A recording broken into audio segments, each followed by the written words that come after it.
అరే ఇదేం మావయ్య పొద్దునే మూసుకేసుకున్నావు, చలిగా ఉందా? భయంగా ఉంది. ఆ? ఆఫీసులో అడిగితే ఊరిళ్ళని చెప్పు, మరీ అడిగితే చచ్చిపోయానని చెప్పు. అదేంటి మావయ్య పొద్దునే అంత పెద్ద అబద్ధం? నిజాలు చెప్పలేం కాబట్టి. ఏంటా నిజం నాకు చెప్పు. కంపెనీ ఇచ్చిన కారులో ఆనందంగా ఆఫీస్కి వెళ్తున్న నాకు సడన్ గా ఫోన్ వచ్చింది.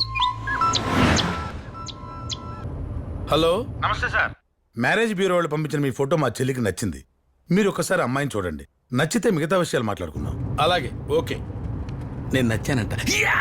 పెళ్లి కోసం అహర్నిశలు తప్పించే నాకు ఆ మాట వినగానే ఎడారిలో బిస్లరీ వాటర్ దొరికినట్టు అనిపించింది. లైఫ్ టర్న్ అవుతుందనుకుని యూటర్న్ తీసుకుని అమ్మాయి ఇంటికి బయలుదేరాను. నోట్లో కిళ్ళి ఊసేయండి. కత్తులు పక్కన పడేయండి. లాంగ్వేజ్ బాడీ లాంగ్వేజ్ మార్చండి. మనం అసలు రౌడీలోనే తెలియకూడదు. బావగారు సాఫ్ట్వేర్ ఇంజనీర్, మనం కూడా సాఫ్ట్ గా ఉండాలి. అర్థమైందా?